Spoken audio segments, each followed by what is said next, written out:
Bonjour à toutes et à tous, bienvenue pour cette première édition 2021 des matinales de l'économie. Donc, je suis Marie Di Franco, directrice générale de Metz Technopole, et nous sommes vraiment très heureux de vous accueillir nombreux ce matin puisque vous êtes près de 70 à nous avoir rejoints pour ce format atypique puisque nous sommes en visioconférence aujourd'hui alors que nous avons l'habitude de nous retrouver en présentiel. Alors, quelques informations. Donc, nous serons ensemble ce matin pour environ 1 heure en 3 temps. Un premier temps de mots d'accueil, un second temps de la présentation de nos invités et puis un temps d'échange avec vous si vous avez des questions. Toutefois, avant de démarrer, quelques recommandations techniques puisque nous sommes en visioconférence. Je vais vous demander de bien vouloir couper vos micros et vos caméras de manière à ne pas créer d'interférences. Et puis ensuite, au moment des échanges et des questions, vous pourrez les poser sur le chat. Mais pour cela, on vous donnera le go pour la saisie de vos questions. Alors, avant de rejoindre nos invités, et pour ceux qui ne nous connaissent pas, je tiens à nous présenter à vous. Donc, la société Metz Technopole, qui est une société anonyme d'économie mixte locale, a pour mission d'être le lieu des rencontres professionnelles du territoire métropolitain et messin, et également de favoriser l'implantation et la création d'entreprises sur notre territoire.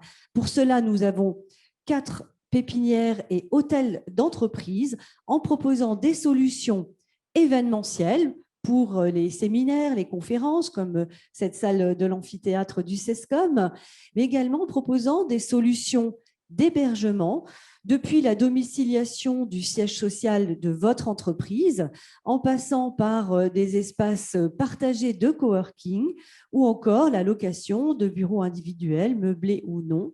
Et tout cela avec des formules flexibles et souples qui s'adaptent à l'évolution de votre entreprise. Mais bien plus que cela, Metz Technopole a créé la communauté MyRéseau il y a une dizaine d'années, qui aujourd'hui compte plus de 44 000 contacts professionnels destinataires de nos invitations pour tous les événements que nous organisons, habituellement en présentiel. Sur ces temps un peu difficiles et compliqués, nous nous rencontrons bien évidemment en visioconférence, mais on espère vraiment vivement pouvoir tous vous retrouver dans nos locaux. Alors, avec nos partenaires, nous organisons près de 60 événements chaque année qui vous permettent de recueillir de l'information, du conseil, de l'expertise, qui vous permettent d'élargir votre tissu relationnel, votre carnet d'adresses, mais également de favoriser les échanges et les courants d'affaires. Vous l'aurez compris, notre raison d'être, c'est de faire de notre territoire un modèle de croissance pour les entreprises. Alors, les matinales de l'économie existent depuis 2016. Elles sont nées de la volonté de mettre en avant une PME locale, de préférence familiale, et qui sont des pépites de notre territoire. Alors que tout le monde les connaît, mais les connaissons-nous vraiment? Donc, nous essaierons de découvrir leurs secrets, également leurs facteurs clés de succès qui les amènent à une pérennité, au développement et à leurs perspectives. Donc, nous avons eu en l'occurrence l'occasion d'accueillir dans ces matinales de l'économie Stéphane Lénin des laboratoires Lénin, Catherine Barthélémy du groupe Manuloc, ou encore Thierry Schidler des autocars Schidler, également Christophe Nicoletta des peintures Nicoletta. Et puis, sur la dernière édition des matinales de l'économie, nous avons accueilli Caroline Semin, directrice générale du groupe Semin, spécialisée dans la fabrication d'enduits pour le bâtiment. Et je lui fais un clin d'œil parce que je sais qu'elle est avec nous ce matin. Donc aujourd'hui, nous sommes présents pour accueillir l'enseigne 4 Murs, un groupe familial implanté à Marly depuis plus de 50 ans, qui compte 110 magasins et plus de 500 salariés. Nous avons tous eu forcément à y acheter du papier peint, mais 4 Murs devient une marque lifestyle proposant de multiples univers de décoration. Aujourd'hui, l'enseigne étoffe son offre de déco en proposant une collection de peintures, rideaux assortis au papier peint.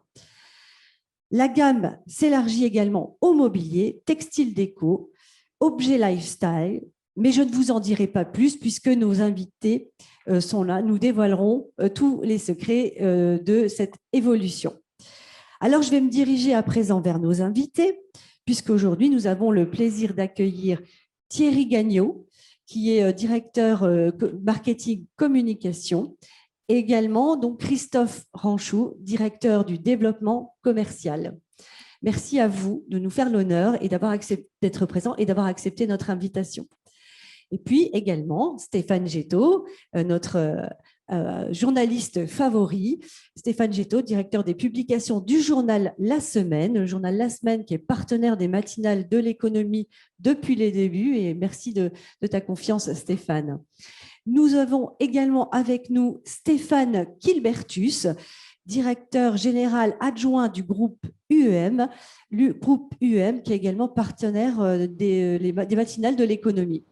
Donc, tout de suite, Stéphane Kilbertus, je vais vous céder la parole puisque vous allez vous accueillir et nous dire un petit mot en tant que partenaire. Donc, vous pouvez, vous, Stéphane, remettre en service votre micro, votre caméra. C'est à vous. Merci, Marie. Écoutez, c'est un vrai plaisir aujourd'hui d'être partenaire. Alors, c'est le plaisir à chaque fois, mais c'est encore un peu plus aujourd'hui parce que Quatre Murs est un partenaire, je dirais, fondamental du UEM puisque c'est notre premier client multisite en France. C'est la première entreprise qui nous a fait confiance en nous confiant la fourniture d'électricité et maintenant de gaz de l'ensemble de ces magasins. Et vous allez découvrir ce matin, je ne vais pas, comme Marie, je ne vais pas dévoiler les secrets, vous allez découvrir toute la richesse de cette entreprise, et toute l'innovation qui est créée. C'est avec vraiment beaucoup de plaisir que nous accueillons les deux interlocuteurs de ce matin. Je vous donne la parole. Merci Stéphane Kilbertus. Ravi d'être avec vous pour cette première, un peu une première, Marie l'a dit, voilà, en visioconférence. Eh bien, c'est avec un grand plaisir que nous accueillons un duo gagnant, enfin en tout cas, il va nous le dire, duo gagnant de Quatre Murs. Alors, Quatre Murs, Marie l'a déjà dit un petit peu, hein, l'enseigne est connue, on connaît, on est tous au moins rentrés une fois, si ce n'est plus, dans une enseigne Quatre Murs, dans celle d'Ony notamment, voire celle de Thionville, spécialisée dans les papiers peints à l'origine, il y a 50 ans, vous allez nous raconter tout ça. Mais c'est l'intérêt de ces matinales, c'est de mieux connaître les pépites du territoire. Et c'est vrai que c'est une pépite, hein, vous allez vraiment en parler. Donc on connaît Quatre Murs, mais ce qu'on connaît moins, et là Marie a déjà défloré un peu le sujet, c'est qu'il y a quand même 110 magasins en France, et 700 salariés, enfin, vous allez préciser les chiffres tout à l'heure. Ce qu'on ne sait moins peut-être, c'est que le siège est ici à Marly, c'est pour ça que vous êtes parmi nous aujourd'hui. Et ce qu'on sait encore moins, c'est que le groupe est en train de vivre une vraie révolution. Et le mot, vous allez voir, n'est pas trop fort, vous allez nous expliquer ça. Donc voilà, Thierry Gagnon, donc, directeur marketing communication, Christophe Ranchou, directeur du développement commercial. Vous avez donc maintenant la parole pour une présentation pour quelques minutes et ensuite nous pratiquerons le jeu des questions-réponses. C'est à vous. Bonjour à toutes et tous et merci de nous accueillir pour cette première édition de la matinale de l'économie. Thierry et moi-même sommes ravis de prendre le temps de vous parler de cette belle aventure, de cette belle entreprise qui est Quatre Murs. Alors Quatre Murs, effectivement, le siège social historique est à Metz, hein, puisque l'entreprise a été créée par Michel Drugman en 1969. Déjà à Marly, à l'époque dans un petit local, on a juste traversé la rue pour aujourd'hui avoir non seulement notre siège social, mais aussi notre site logistique, puisque c'est de Metz qu'on livre tous les magasins de France et on verra plus tard, y compris en Belgique. Aujourd'hui, Cédric Drugman est à la tête de l'entreprise. Il a décidé de prendre la suite pour écrire un nouveau chapitre de l'entreprise. Ce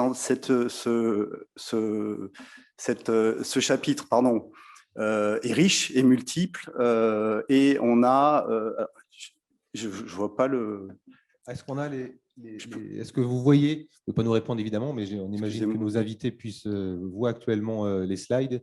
Nous, par contre, voilà, en régie, on n'a pas le retour, donc ce qui est un peu peut-être compliqué pour nos invités. Voilà, Voilà, c'est parfait. parfait. Merci. Ok, merci beaucoup. Donc, Catmur, c'est avant tout et surtout une histoire de famille, une entreprise familiale implantée en Moselle, on l'a dit. Avant tout, des commerçants passionnés par la décoration murale, par le papier peint, bien sûr, mais aussi, et on le verra, par la décoration murale dans sa globalité. C'est 50 ans d'histoire. Avec des acteurs du secteur, on a participé à la démocratisation du papier peint. Dans un premier temps, les magasins étaient surtout implantés en centre-ville. On avait un maillage avec nos amis concurrents assez riche et dense sur tout le territoire national.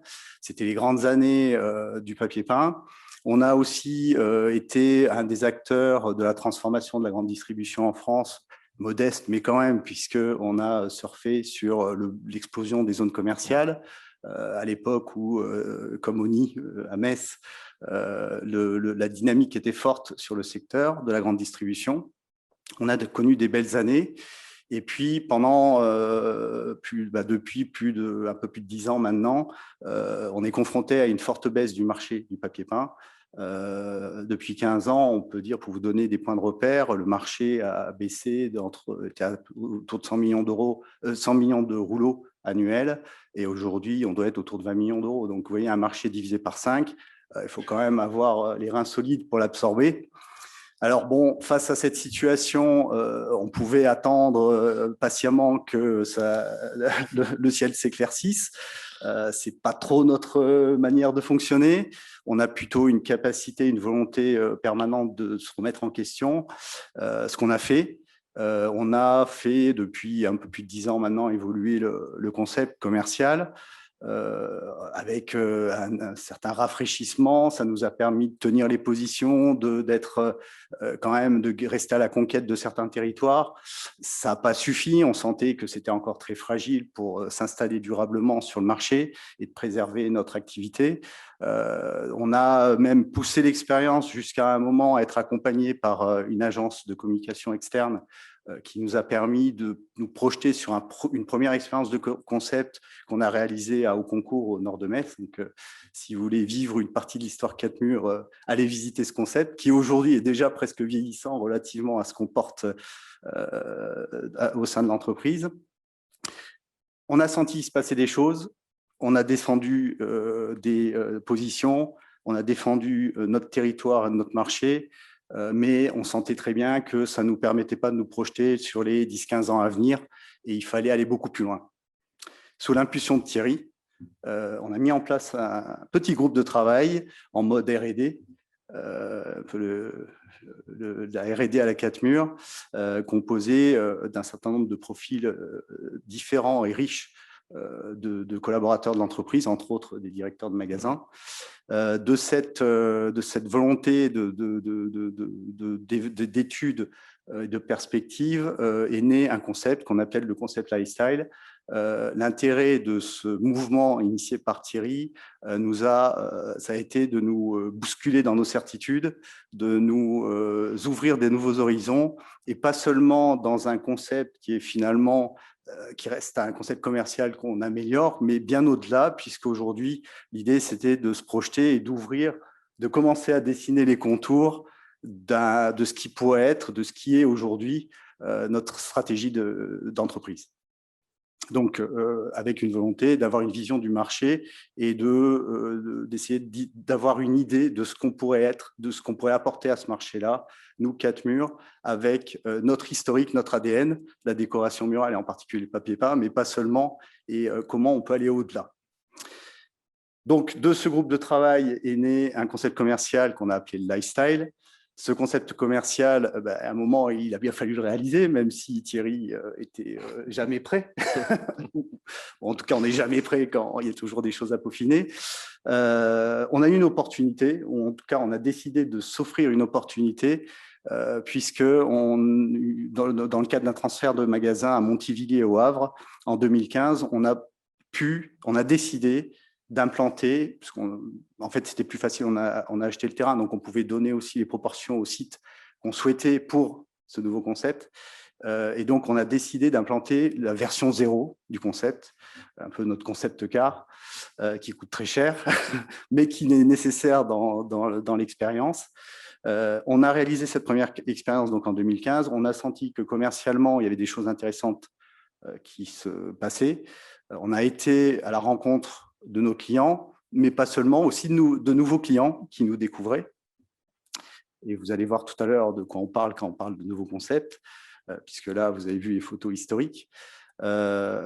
Suite à cette expérience-là, quelques mois après, dans l'année qui a suivi, mais assez rapidement, on a décidé de mener 3 nouvelles expériences en concept lifestyle, avec une phase de rationalisation au passage, parce qu'évidemment, il fallait aussi projeter dans un développement futur la maîtrise des budgets.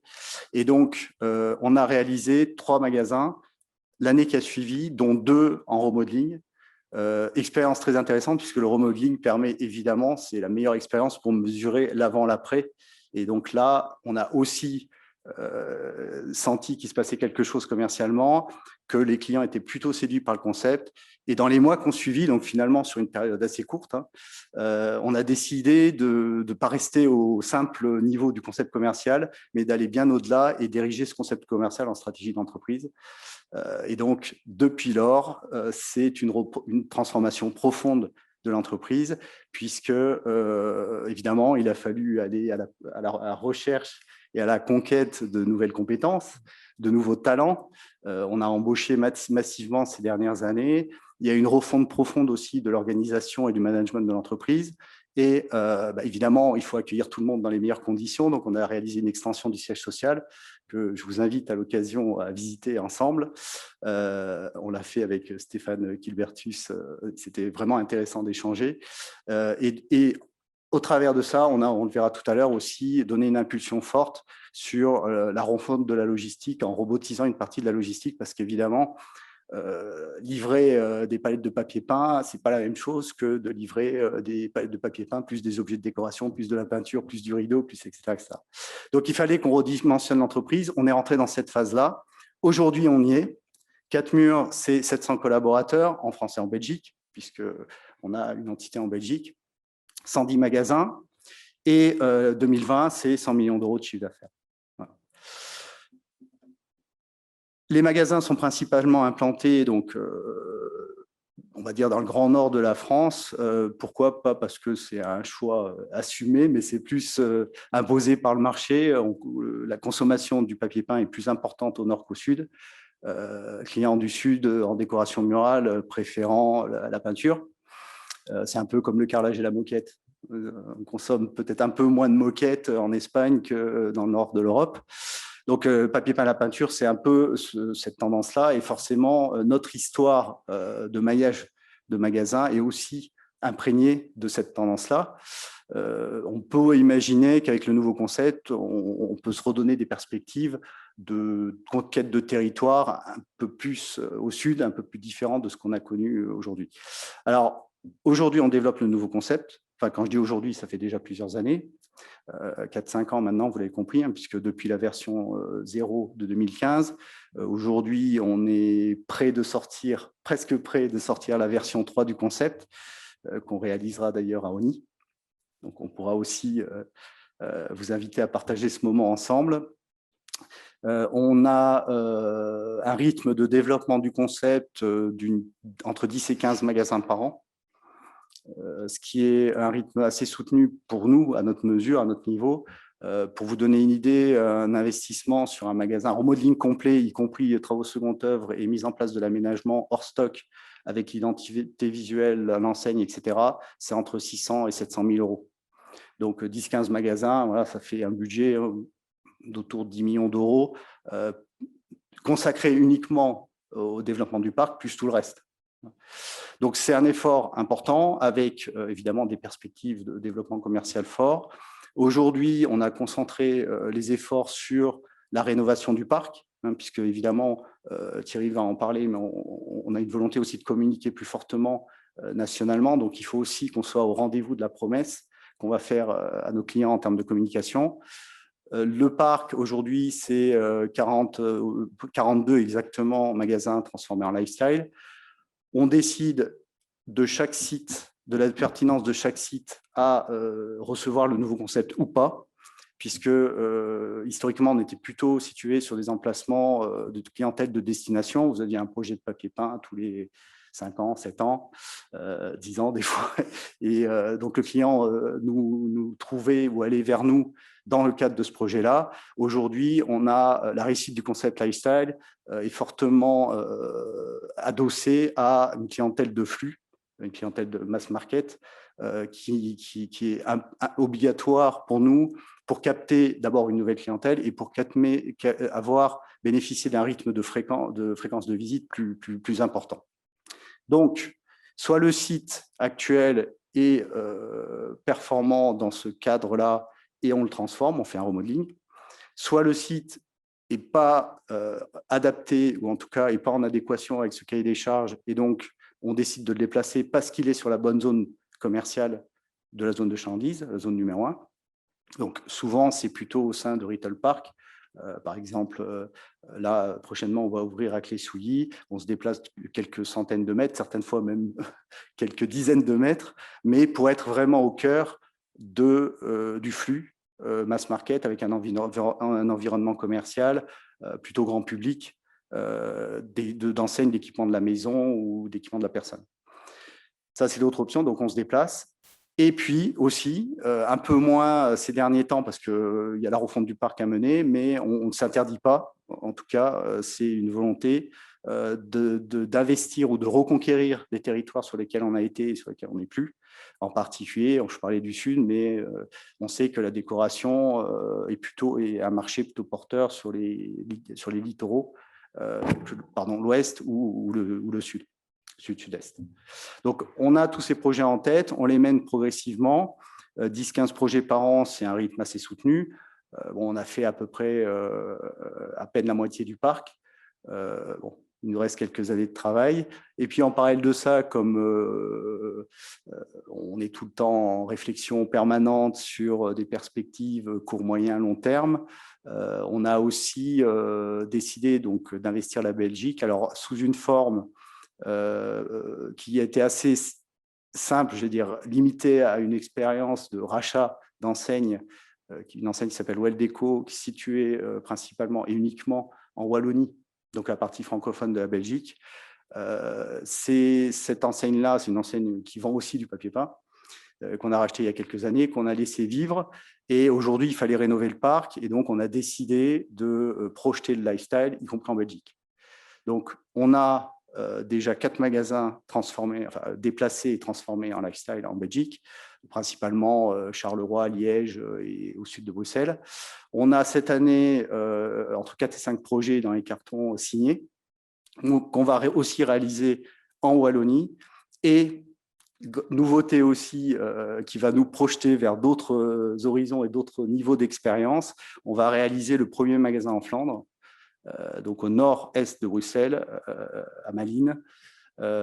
Expérience très intéressante et très forte pour l'entreprise, puisque ça va être notre premier concept dans une autre langue que le français, donc avec tout ce que ça implique et toutes les problématiques transverses 360 qu'il faut intégrer à ce projet-là, pas seulement en termes de recrutement d'équipes bilingues, parce que j'ai essayé de le flamand, mais je suis qu'au début, mais aussi toutes les problématiques de produits, de packaging, d'identité visuelle, etc., qu'on mène tambour battant, puisque l'ouverture est prévue en octobre dans un projet très intéressant de Retail Park en création Xnelo, qui est assez rare en Belgique aujourd'hui, un peu comme en France, hein, il y a beaucoup de projets qui sont bloqués. Donc, c'est vraiment une opportunité intéressante. Voilà aujourd'hui à jour une vision complète de notre expansion. On ne s'interdit pas de passer d'autres frontières, pour l'instant modestement en Europe, mais on verra au gré des expériences. On va déjà se concentrer sur la Belgique. Et puis, ça ne nous interdit pas d'aller voir d'autres territoires dans les mois et les années à venir.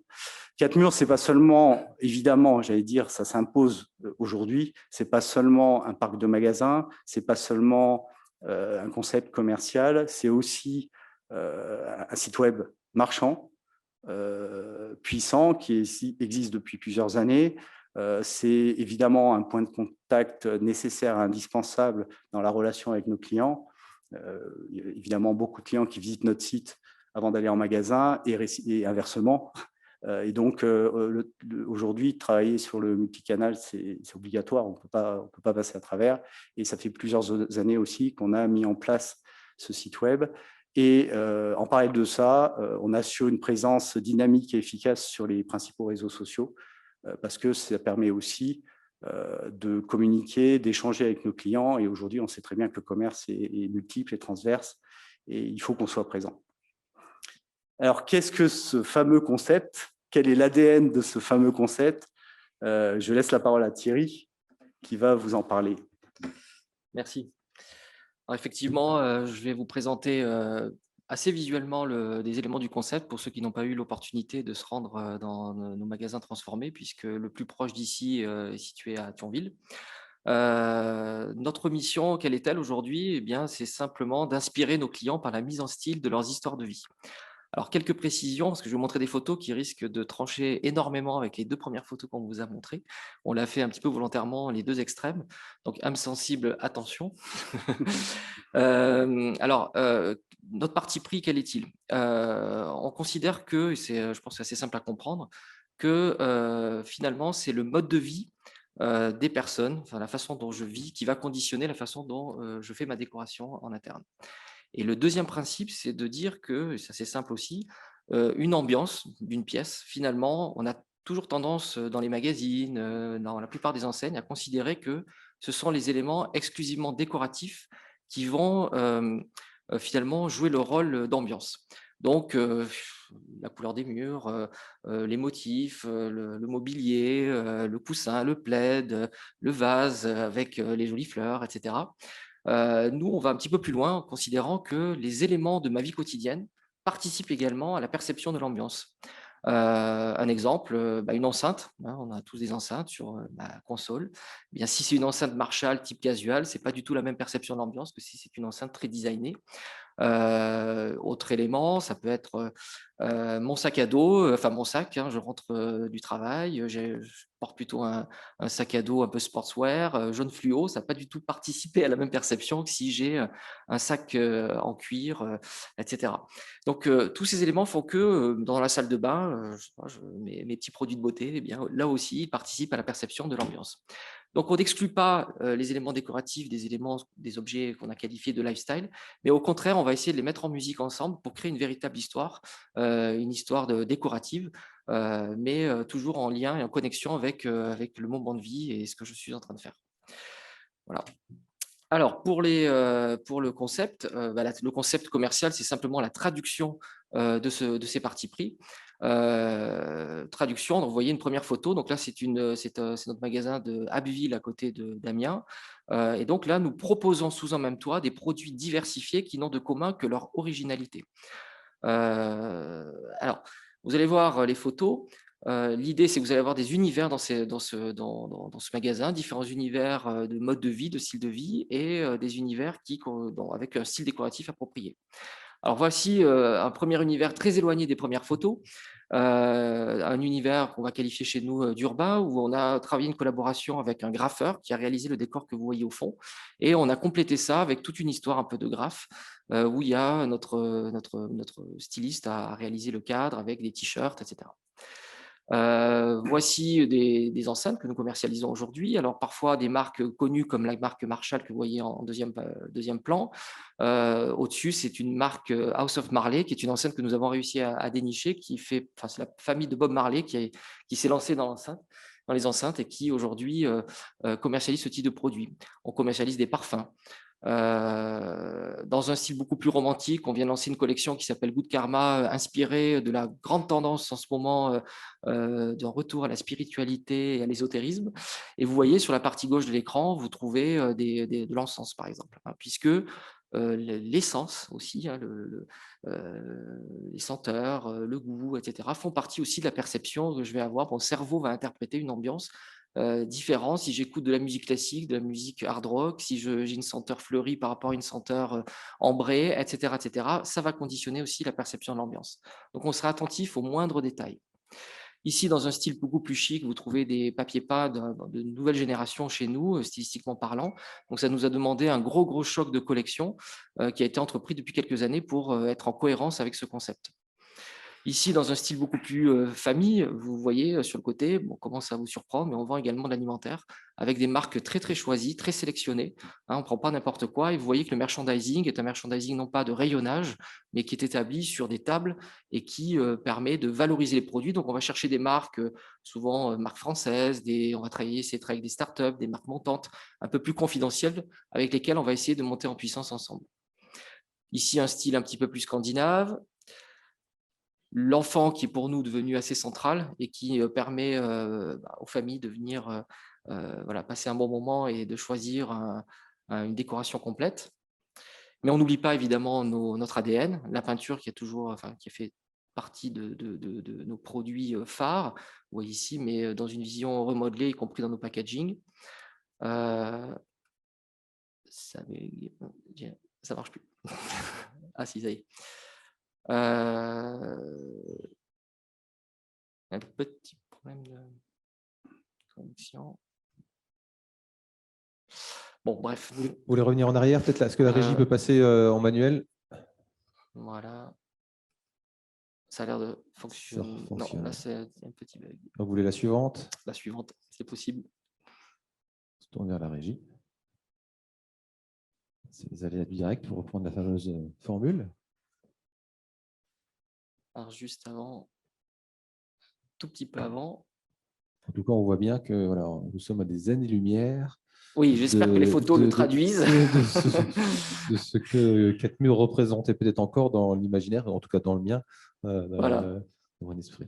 Alors, je voulais cette slide pour l'amour du papier peint, parce qu'on ne renie pas le papier peint, au contraire. Tout notre combat, et je parle de combat, c'est justement de retravailler l'imaginaire et de considérer que le papier peint n'est pas simplement un élément réno décoratif, mais bien aujourd'hui un produit décoratif et qui peut apporter une vraie vibration dans votre intérieur. Et donc, c'est un produit qu'on veut rendre à nouveau mode, branché, avec un réflexe de mettre du papier peint chez soi et qui nous paraît tout à fait judicieux aujourd'hui. Alors, peut-être pas consommé de la même manière, peut-être plus en touche, mais en tout cas, il a quelque chose à exprimer et j'invite tout le monde à s'y repencher. On voyait ici des créations Catmur et sur la gauche, ce qu'on appelle les décors panoramiques qui ont été dessinés entièrement par notre designer en interne, qui a passé beaucoup de temps dans les moindres détails. Et on a une déclinaison en différentes couleurs de ce décor et qui fonctionne très bien. Des collaborations ici, vous voyez, avec Emmanuel Rivassou, donc pour ceux qui connaissent à la télévision, qui intervient chez Stéphane Plaza. Donc on travaille régulièrement des collections et vous voyez, il y a une des photos où on voit du linge de lit qui a été décliné aussi.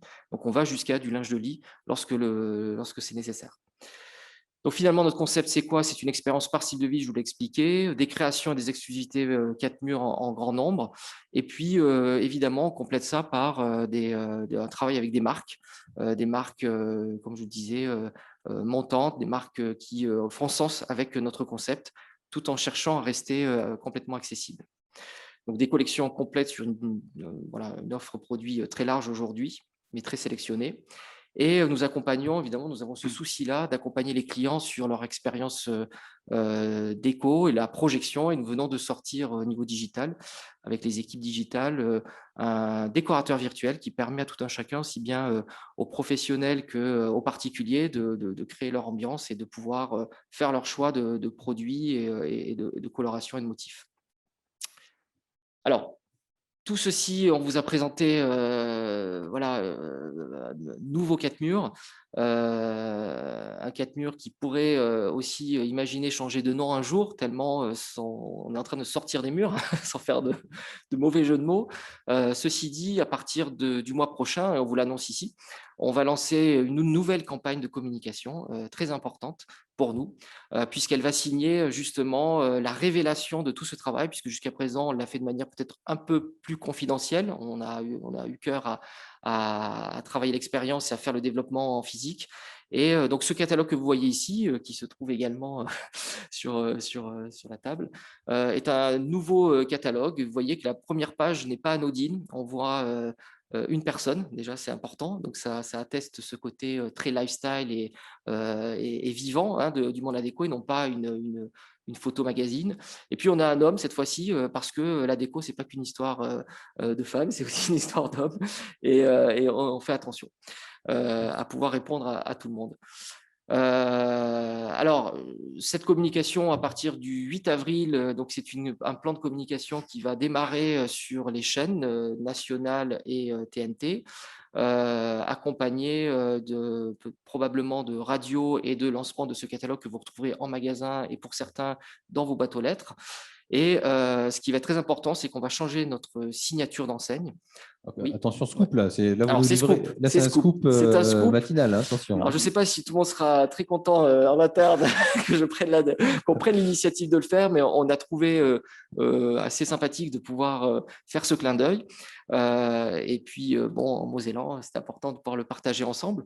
Donc, à partir du mois prochain, donc ça sera confidentiel, je compte sur vous. Tout simplement, je pense que vous l'aurez compris, naturellement, 4 murs va devenir 4 murs concept store très inspirés. Alors, concept store, pour ceux qui ne connaissent pas, ce sont des magasins concept que l'on trouve souvent dans les centres-villes des grandes villes. Il y en a sur Metz, mais qui rassemblent finalement de manière assez éclectique un ensemble de produits très diversifiés, mais qui sont réunis sous forme de thèmes, un peu comme je l'expliquais aujourd'hui. Donc, on souhaite devenir, ça va être notre stratégie de communication, le premier concept store périurbain, puisque nous sommes en zone périurbaine, en étant un concept store accessible avec un ancrage déco au départ. Mais c'est toute la communication que nous allons faire à partir du 8 avril et nous travaillons donc avec une agence, l'agence Romance qui est sur Paris et qui nous accompagne dans ce développement et cette incarnation. Voilà, ce que je vous propose maintenant, c'est de vous diffuser un film corporate qui résume ce qu'on vient de vous présenter, qui sera peut-être assez parlant, qui vous montrera également le siège social.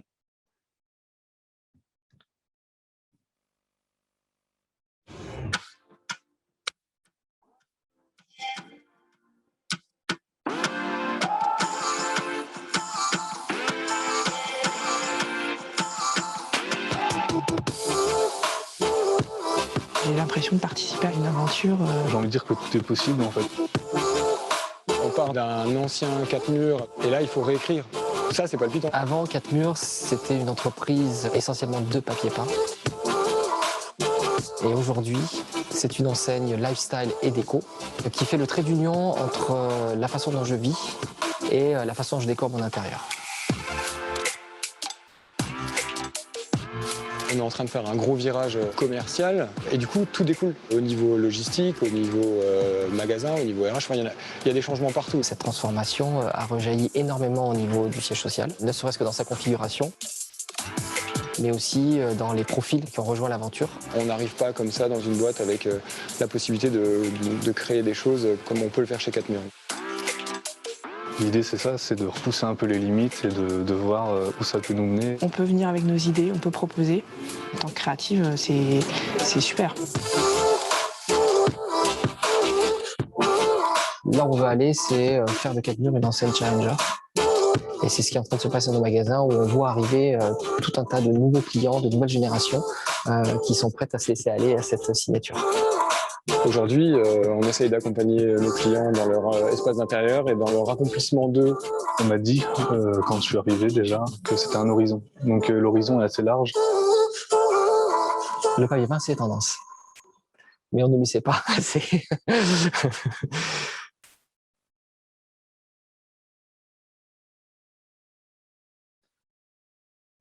Alors, deuxième film, normalement, qui doit être diffusé. Alors, j'ai pas d'oreillette.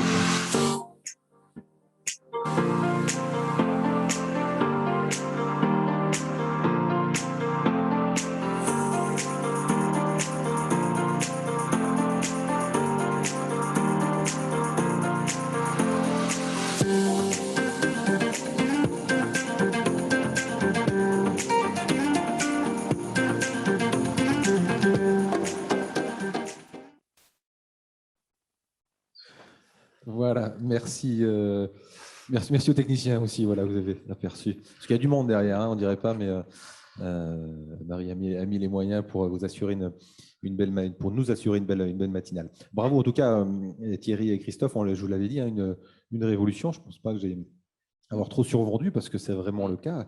Et moi, ce qui me frappe, ce qui a dû aussi frapper tous nos invités, c'est que c'est une révolution vraiment à deux niveaux. Certes, il y a ce qu'on vient de voir, il y a le nouveau concept qui est assez bluffant, mais derrière, il y a tout ce que vous devez mettre en place pour décliner, et puis l'ambition stratégique de l'entreprise qui avance à un rythme assez effréné. Donc, on va essayer d'aborder tous ces thèmes pendant quelques minutes. Tout d'abord, je voudrais revenir, vous l'avez dit un petit peu, Christophe Ranchou, mais sur pourquoi cette stratégie, et plutôt à quel moment il y a eu le déclic dans une entreprise comme 4 Murs, où on se dit, non mais là, ça ne peut pas durer, vous l'avez dit, hein, on passe de 100 millions de rouleaux en France, hein, je crois que c'est ça, vendu sur le marché, à 20, en disant, on ne peut plus, quoi, il faut qu'on fasse quelque chose. Comment ça se passe dans une PME comme 4 Murs? Quel était le déclic, j'allais dire? Alors, le déclic, finalement, il est permanent parce qu'on est en remise en question permanente, on est en brainstorming incessant. On fait naître les idées dans les équipes, au cœur des équipes, et on favorise cet écrin pour justement avoir la capacité à se remettre en question régulièrement. Donc, il n'y a pas eu vraiment un avant-après à un moment donné sur l'échelle du temps. C'est une remise en question, c'est la capacité à bousculer nos certitudes de manière régulière pour pouvoir continuer systématiquement à avancer. Mais finalement, en ce qui concerne aujourd'hui le concept lifestyle et la stratégie d'entreprise, le vrai déclic, s'il devait y en avoir un, c'est sous l'impulsion de Thierry, au moment où justement le groupe R&D a été mis en place. Ce fameux groupe de travail. Ce fameux groupe de travail que Thierry a porté pendant quelques mois. 3 ans et demi. 3 ans et demi, ouais, 3 ans, on doit dire 3 ans et demi pour travailler, pour convaincre l'actionnaire, j'imagine. Alors, pour convaincre, oui, on peut dire ça. Pour convaincre, on peut dire ça. On peut le dire aussi, au début, il se cachait pour travailler sur le projet. C'était un projet X. Un projet secret. Ouais. Projet secret, bah oui, parce que je mène aussi bien peut-être au niveau des actionnaires, encore une fois, ou en interne. Voilà, on va y venir. Il faut bien accompagner tout ce changement-là. Il ne faut pas faire peur aux gens. Alors, peut-être pour préciser, l'idée, c'était, quand on dit secret, c'est une façon un peu amusante de le dire, mais la réalité, c'était de se dire comment se positionner, s'inscrire dans une démarche R&D sans être quelque part pollué par l'existant. Parce que la difficulté, c'est toujours de s'extraire de l'existant. Et là, l'idée, ça a été de créer un groupe qui devait réfléchir hors 4 murs, en dehors des murs une nouvelle fois. Et d'où la volonté de rester dans une réflexion qui se déconnecte du schéma organisationnel et du schéma de pensée qui était en place. Et c'est ça qui nous a permis de tirer le fil et de réussir à proposer quelque chose qui était peut-être parfois assez éloigné de ce qu'on aurait pu imaginer au départ. Donc nous-mêmes, en tant qu'acteurs de ce groupe de travail, on ne s'attendait pas à aller jusque-là. C'est ça qui est assez exemplaire, c'est que ça s'est fait en interne. Oui. Vous avez été accompagné à ce moment-là par un cabinet extérieur ou... Alors, on a eu quelques expériences avec des cabinets qui n'ont pas été très satisfaisantes, malheureusement, parce qu'une tendance parfois, surtout quand on porte un regard sur une enseigne comme 4 murs avec la vision du papier peint, ça, on ne peut pas s'en défaire, un peu old-fashion, le papier peint de mamie, etc., un gros ancrage. Et donc, une tendance à peut-être nous proposer ce qui existait déjà sur le marché, c'est-à-dire, tenez, faites un concept un peu comme ça, comme le ferait XY.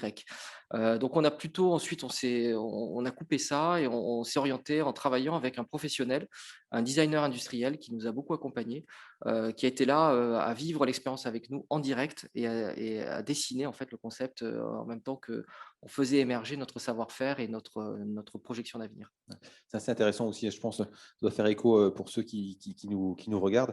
C'est souvent dans les entreprises, des PME ou les grands groupes, on a tendance, le premier réflexe en disant, voilà, on ne sait pas faire, on s'attache les services de cabinet, ça prend du temps, souvent de l'argent, et puis finalement, on peut être déçu, et c'est un peu ce que vous avez vécu. Et par contre, là, vous avez réussi à embarquer tout le monde en interne. En tout cas, vous nous avez embarqué, nous, ce matin, donc je pense qu'en interne, ça devait être le même cas.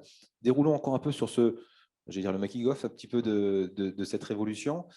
Comment ça s'est passé? Une fois que vous aviez eu le feu vert, hein, j'imagine, de votre président, comment vous avez commencé à communiquer justement en interne pour aller voir les collaborateurs qui, certains étaient là peut-être déjà depuis des années, voire des dizaines d'années, en disant le papier peint, c'est bien, mais il faut qu'on aille au-delà. Comment ça s'est fait?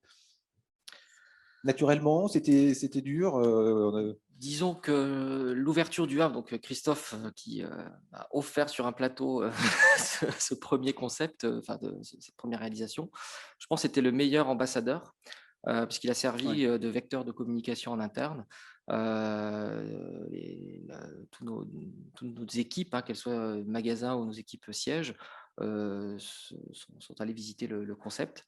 Alors après, les réactions ont été assez mitigées. On a eu des personnes enchantées par ce réenchantement du papier peint. Et beaucoup d'autres ont été assez inquiets parce que ne reconnaissaient plus quelque part l'identité première. On peut les comprendre. Oui. On peut les comprendre. Ouais. Donc, il a fallu effectivement les convaincre, les rassurer. Et puis, ça a été tout le travail interne d'accompagnement et de communication qui effectivement se faisait de manière assez simple et spontanée. On reste une PME, une grande PME familiale, mais on se connaît tous. Et donc, lors de réunions au siège, c'est l'occasion de revenir sur le sujet et d'expliquer. Je crois que vous avez été DRH aussi dans une vie antérieure. Au préalable, donc, oui. Ça peut aider j'ai aussi. fait appel à Voilà. quelques savoir-faire. Christophe Manchou, lorsque Thierry travaille sur le sujet, vous-même, vous êtes du coup de travail ou pas, je ne sais pas, peu importe, mais en tant que directeur du développement commercial, vous avez travaillé aussi là, peut-être vous avez fait des études de marché, est-ce qu'il y a des études de marché qui sont venues appuyer la démarche ou est-ce que c'était encore une fois que du ressenti, de la tendance, un ressenti de marché? On va dire que c'est d'expérience pragmatique. La meilleure étude de marché, c'est de faire et de voir comment ça se passe et de mesurer le succès ou pas, parce qu'on se trompe aussi et on a la capacité à favoriser l'expérience, même si elle débouche sur un échec, ça enrichit toujours le projet et on apprend de cet échec-là. Et donc, on est plutôt dans une démarche pragmatique. Et puis, il y a aussi, depuis 50 ans, on connaît quand même très bien notre marché, on connaît bien le territoire national. En Belgique, on est plus encore en observateur, on a moins de certitude, mais sur les zones commerciales françaises, on se connaît assez bien en interne et on connaît bien les zones commerciales pour savoir là où on peut envisager d'implanter un lifestyle avec succès. Voilà. Je ne veux pas dire qu'on ne se trompe pas, mais en tout cas, on est plutôt dans cette dynamique-là. Donc, les études de marché aujourd'hui, finalement, quand on commence à travailler avec un interlocuteur externe dans ce domaine-là, à la fin, on se rend compte qu'il nous dit ce qu'on savait déjà. Donc, certes, ça vient peut-être conforter, mais bon, la valeur ajoutée… Voilà, au final, on se dit, oui, ok, d'accord, c'est dit avec d'autres mots, avec un autre angle, mais on le savait. Voilà. Et puis, l'important, c'est la réalité de l'expérience.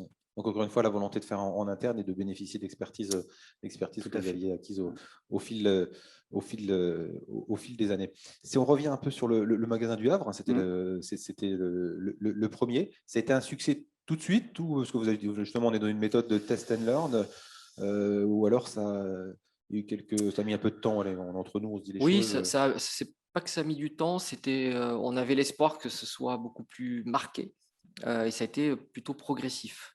Pour donner une idée, au bout de quelques mois, malgré tout, le magasin du Havre, qui était notre 10e magasin société, qui était déjà un gros magasin, donc c'est vrai que le pari était risqué. 10e au classement. Au classement. Il est devenu numéro 2, donc c'est pas anodin. Réussir à gagner des classements parmi les premiers, c'est pas le plus facile.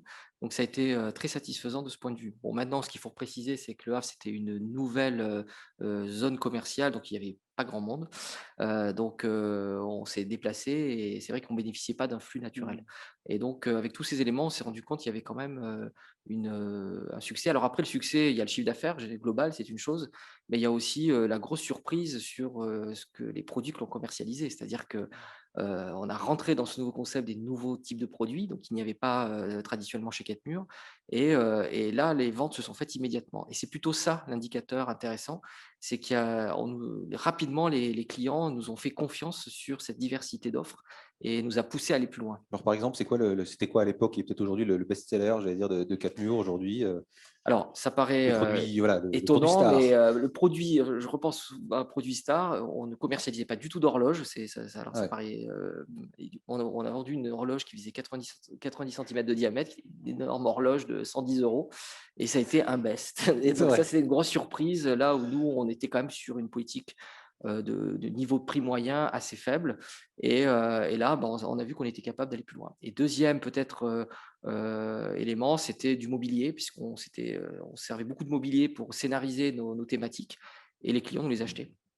Donc, des fauteuils, des canapés. Ce qui n'était pas normalement destiné spécialement au début à la vente. Particulièrement, donc Ouais. il a fallu vite créer une référence et un code barre, et puis après s'approvisionner. Et en fait, voilà, ça nous a encouragés à aller plus loin. Donc là aussi, les vrais premiers succès, les quick wins, comme on dit parfois, pour montrer aux collaborateurs que voilà, ça marche, qu'il faut qu'on est dans la bonne direction. Tout à fait. Et puis peut-être qu'on peut préciser, c'est que le papier peint est le grand gagnant de cette histoire. Ouais, n'oublions pas. Parce que on pourrait donner l'impression que on souhaite s'en éloigner, mais pas du tout. Et pour ceux qui pourront visiter, c'est sûr qu'on est moins dans des magasins où il y a une présence forte du papier peint, en tout cas en première impression. Il y a le même nombre de références. Et pour autant, ça a été le grand gagnant. Les ventes papier peint ont fortement progressé. Alors, on revient encore un petit peu, si vous voulez bien, sur le côté RH, justement, parce que j'imagine, vous l'aviez dit de la présentation, et vous avez dû embaucher du monde, mais aussi des nouveaux métiers qui n'existaient pas au début dans l'entreprise. Vous pouvez citer quelques, on pense aux stylistes, peut-être à d'autres, quels sont les nouveaux métiers que vous avez intégrés dans les 5 dernières années? Un métier qu'on a une expertise qu'on n'avait pas en interne en tant que professionnel du métier, c'est le merchandising. Et donc, aujourd'hui, on est en train de construire une équipe merchandising qui doit être le cœur du réacteur, amont-aval, mais le cœur du réacteur du concept commercial. Et c'est une grosse attention actuellement parce qu'on a besoin encore de recruter dans ce domaine-là. Vous précisez un peu quel genre de métier pour ceux qui nous écoutent derrière le merchandising? Alors, pour ma partie, la démarche, c'est de continuer à construire. On a mis en place une équipe de merchandising opérationnel, de merchandisers opérationnels qui accompagnent les magasins au quotidien de leur commerce avec l'équipe de direction commerciale. Et cette équipe-là a besoin d'être complétée. Elle a besoin d'être complétée sur le territoire national, mais aussi parce qu'aujourd'hui, on porte la Belgique de la France, aussi demain en Belgique, puisque forcément, il faut que la Belgique vive aussi de manière autonome. Donc, on aura besoin aussi de ces expertises-là. Et puis, en amont, Thierry aussi a besoin de compléter son équipe. Le merchandising est un élément clé. Lorsque vous verrez le magasin, ça demande c'est un nouveau métier. Ce n'est pas du rayonnage. On doit construire un ensemble de produits très éclectiques et raconter comme quelque chose qui soit de l'esthétique commerciale. Et ça, c'est pas si simple. Et ça demande des qualités nouvelles pour nous. C'est encore en cours. On a notre réseau qui monte en puissance, mais il a encore besoin d'être accompagné de ce point de vue. Et donc, on a besoin de visual merchandisers sur le terrain, mais aussi en amont, toute la stratégie merch et puis toutes les préconisations à faire pour aider les magasins à mieux scénariser. Voilà.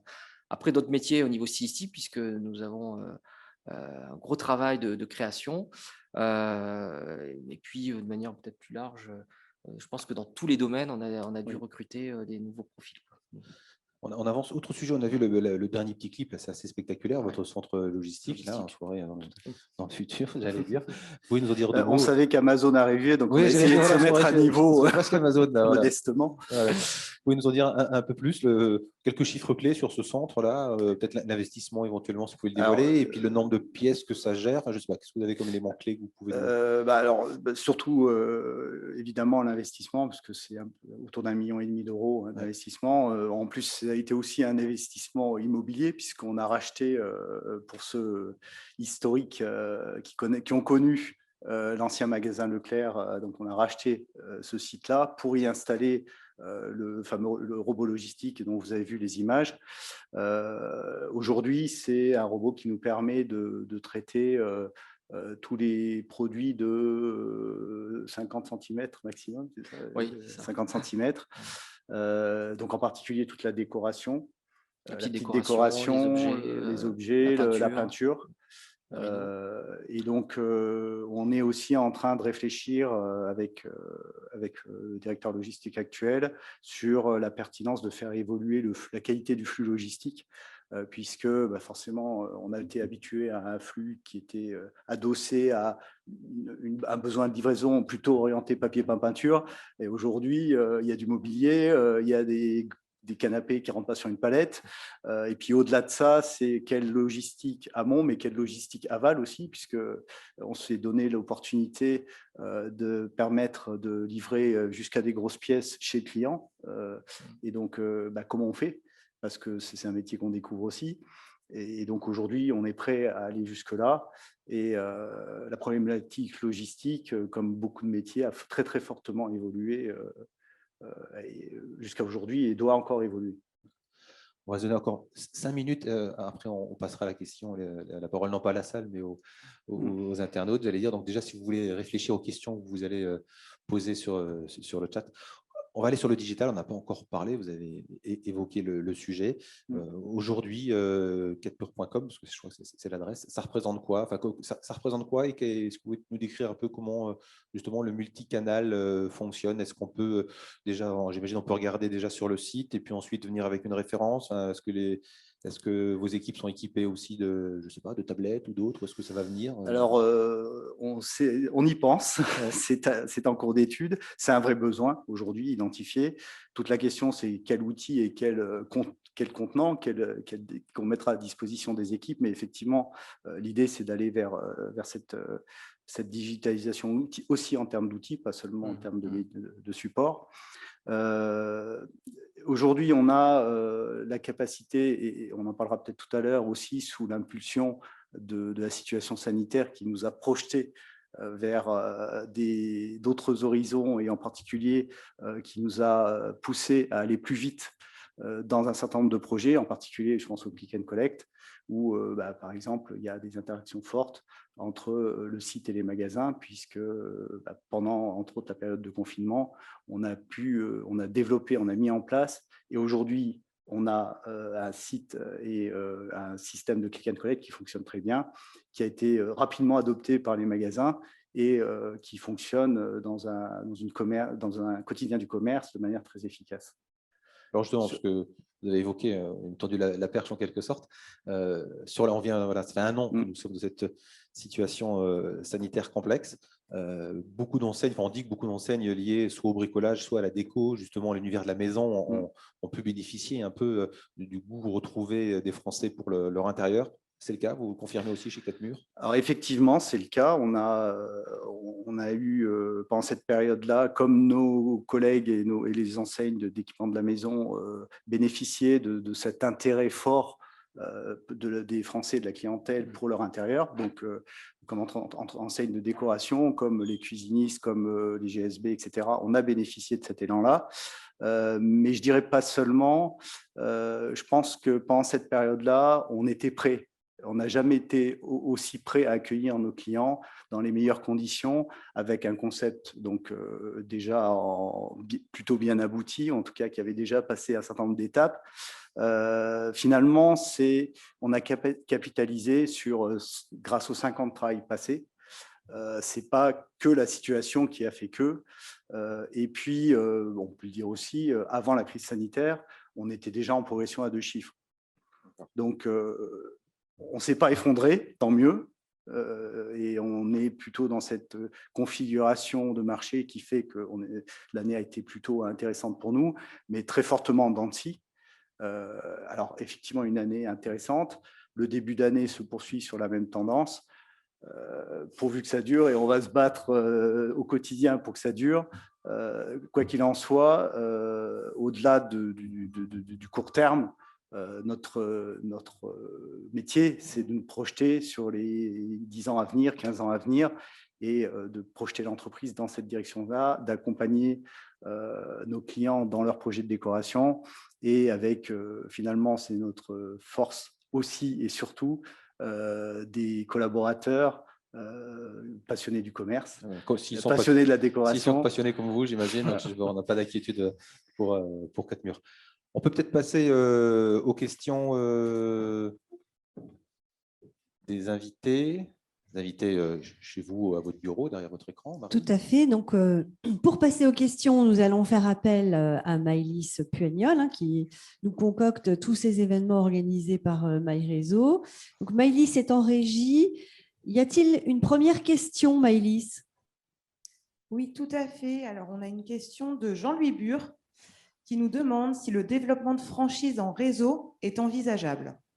Et parce que pour l'instant, tous les magasins sont… Tout à fait. C'est vrai que je n'ai pas précisé, c'est 100% en succursale. Et aujourd'hui, la franchise n'est pas à l'étude du tout. Pour un certain nombre de raisons. mais ce n'est pas un choix stratégique de l'entreprise. Et en plus, vu l'évolution, voire la révolution, encore une fois, que vous faites, voilà, autant, je pense, mieux vaut contrôler l'ensemble du remodelage, comme vous dites. C'est ça, et puis les niveaux d'investissement financier, on en a parlé tout à l'heure, hein, ouais. c'est 600 700 000 euros, c'est très important. Aujourd'hui, on n'a jamais poussé l'étude et ce n'est pas un choix, mais il faut aussi qu'une franchise puisse vivre d'elle-même. Et ça, ce n'est pas tellement c'est pas inscrit la projection. Non, c'est pas inscrit à votre plan stratégique du en tout tout. cas. Non. Merci. Maëlys, est-ce que nous avons d'autres questions? Oui, on a Serge. Serge qui nous demande si la conception de l'offre textile est conçue en interne au niveau de vos équipes, au niveau du design, des matières ou de la confection, ou si elle est externalisée auprès de partenaires. Alors textile, j'imagine qu'on entend par décor de fenêtre, les rideaux. Ou peut-être aussi linge de lit. Linge de lit, voilà. Là, c'est plutôt externalisé avec des partenaires. Donc, ça nous arrive effectivement de pouvoir lancer des collections propres, mais on est au tout début, donc pour l'instant, c'est plutôt du partenariat. Y compris avec des entreprises locales, puisque oui. Vosgiennes. Oui, on a eu une expérience avec au niveau textile avec Garnier Thibault, dans les Vosges. Alors si dans les Vosges aussi, on a eu une expérience avec dans le luminaire, on travaille toujours avec Metropolite, je ne sais pas si vous connaissez, qui est basé sur Épinal. Voilà, donc dès qu'on peut, on travaille aussi dans la Meuse avec fabricants de bougies et puis de produits d'entretien de la maison. Voilà, donc dès qu'on peut travailler avec des entreprises locales, ça nous convient bien. Peut-être qu'à l'issue de cette matinale, vous aurez encore quelques contacts, quelques sollicitations et pour être producteurs locaux. Tout à fait. Y aurait-il une autre question? Oui, on a Muriel Pinault qui nous demande quelle est la cible ou le profil du client 4 Murs Concept Store. Merci beaucoup. C'est vrai qu'on a l'impression que c'est d'abord plutôt une cible clientèle B2C. Y en a-t-il d'autres? Alors, c'est vrai que c'est une clientèle B2C, même si on voit arriver énormément de professionnels dans nos magasins. Beaucoup de restaurateurs, même d'hôtels locaux, etc., qui vont s'approvisionner directement dans nos magasins. Des décorateurs d'intérieur qui accompagnent aussi leurs clients chez nous. Donc ça nous interpelle. Et c'est vrai que le fait de pouvoir proposer une offre aussi complète, évidemment, répond à un besoin. Après, peut-être que par rapport à la question, c'est une cible, on va dire, marketing. Difficile de répondre. Bon, c'est sûr que le client, l'âge moyen qui avait été étudié avant ce concept était plutôt autour de 50-55 ans, notre profil. Là, on essaie évidemment d'élargir et d'être dans une cible plutôt 25-50 ans, 25-40 ans. Après, est-ce que ça restera une enseigne grand public? On n'a pas une vocation à devenir chercher des cibles de niche, bien au contraire. Du coup, en termes de budget, par rapport aux cibles entre les cibles 20, 30 ans et 50 et plus, est-ce que vous couvrez toutes ces cibles-là en termes de budget? En termes de positionnement prix Voilà, sur le positionnement prix. Oui, parce que notre politique prix, on se positionne sur le moyen de gamme, c'est ce qu'on définit désormais. Ça ne veut pas dire qu'on exclut des prix attractifs et agressifs. Donc, notre phrase, c'est de dire c'est pour tous les styles et pour tous les budgets. L'idée n'est pas d'exclure ou de toute façon, le monde du papier peint, c'est un marché qui reste assez petit et ne nous permet pas de toute façon de faire un choix, j'ai envie de dire, mais plutôt de proposer une richesse stylistique. Donc en termes de prix, ça va dans le même sens. Merci. Donc on se retourne de nouveau vers la régie. S'il y aurait d'autres questions? Oui, on a Blaise Tafner qui nous demande pourquoi votre concept store se limite-t-il au périurbain, puisque 4 Murs aurait toute sa place dans les centres-villes? On voit le commerçant, mais ça, Blaise, voilà, c'est une question. On peut l'avouer, on y pense aussi. Oui, parce qu'il y a des enseignes qui ont fait des tests, Ikea ou d'autres qui font des tests, et puis on sait que les centres-villes, y compris à Metz, ont besoin aussi d'enseignes locomotives. Donc, réponse. On a dans les cartons depuis quelques temps déjà un concept centre-ville qu'on n'a pas réalisé, parce qu'on n'a pas eu l'opportunité, puis on a été stoppé quand même par la situation. Stoppé, et puis parce que les priorités de l'entreprise se sont orientées différemment, mais… Voilà, bon, je suis d'accord avec la question, hein, c'est évidemment, je partage la même et on travaille dessus parce que c'est nécessaire et ça aurait du sens. Maintenant, à voir à quel moment ça s'inscrit dans la stratégie et puis et l'opportunité. Mon petit doigt me dit, à mon avis, que Blaise Tafner va prendre contact avec vous pour peut-être vous faire des propositions. Autre question? D'autres questions? Alors oui, on a Caroline Semin qui nous demande, est-ce que vous pensez que la tendance papier peint va continuer à se développer dans les années qui viennent? Et qui nous fait une petite remarque sympathique qui dit « Très belle histoire familiale de notre région ». Et elle s'y connaît. Merci, oui, merci Caroline. J'y crois beaucoup. Ce qui est une bonne nouvelle peut-être aussi pour Caroline. Oui, puisque le papier peint vient se poser après les enduits. Et voilà, c'est exactement. Marie, experte. Alors, le papier peint a beaucoup évolué aujourd'hui. Bon, pour ceux qui ne connaissent pas, c'est le papier peint intissé qui est le plus vendu, donc ça représente 85-90% de notre offre. C'est-à-dire que vous posez la colle au mur et directement le papier ensuite. Il n'y a plus besoin d'encoller le papier et puis il s'enlève très facilement, en quelques secondes.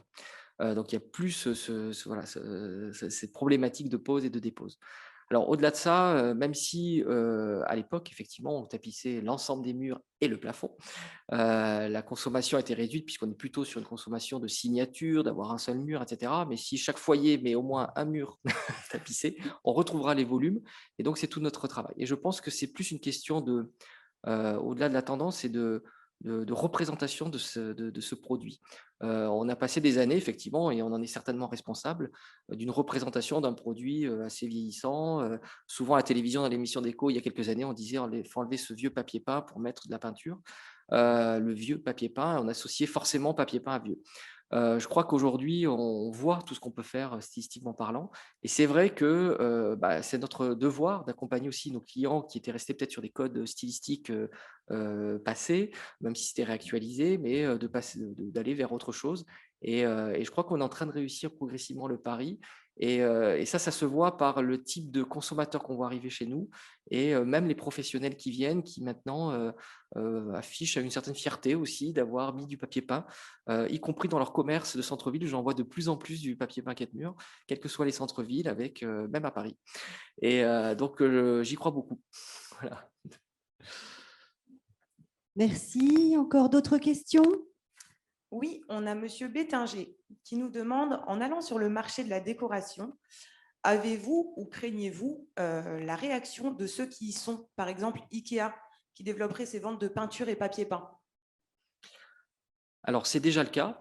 Ikea a fait depuis de nombreuses années des petites collections papier peint avec certains de nos fournisseurs, sans aucun problème.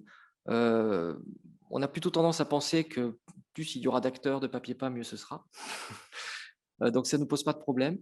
Et notre positionnement, en fait, il est très complémentaire avec des enseignes. Alors, on n'est pas au niveau d'IKEA, évidemment, ou d'un Maison du Monde ou autre, mais c'est un petit peu la stratégie, elle est de dire, en tant que concept store, on n'est pas un énième magasin de décoration. Mais ce n'est pas du tout notre volonté. Bien sûr qu'on propose des produits de décoration, on ne le fera jamais dans les mêmes proportions.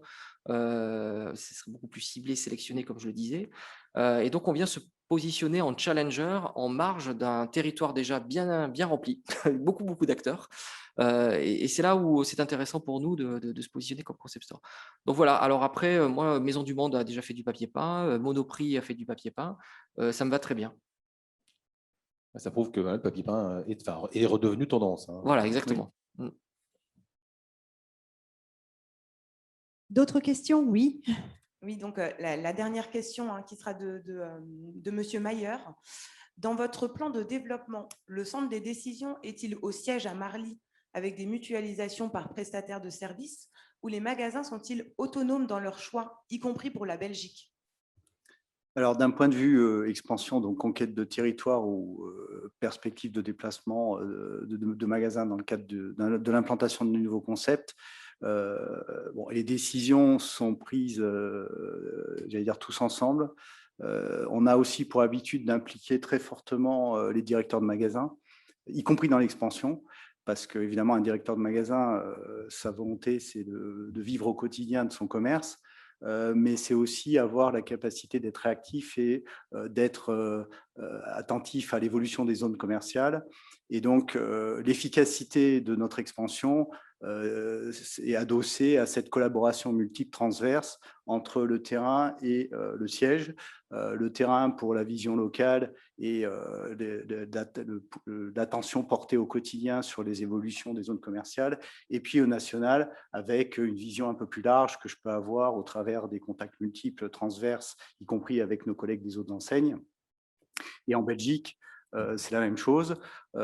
Plus particulièrement en Belgique, où on est accompagné par un prestataire dont c'est le métier, qui connaît très très bien le marché belge, et donc avec qui on a pu avancer très rapidement sur des choix de sites pertinents dans le cadre du développement du concept. Donc c'est vraiment un travail de collaboration avec toutes les équipes internes, et la décision, on la prend tous ensemble. Finalement, c'est le directeur de magasin qui va exploiter, et c'est bien aussi qu'il s'engage.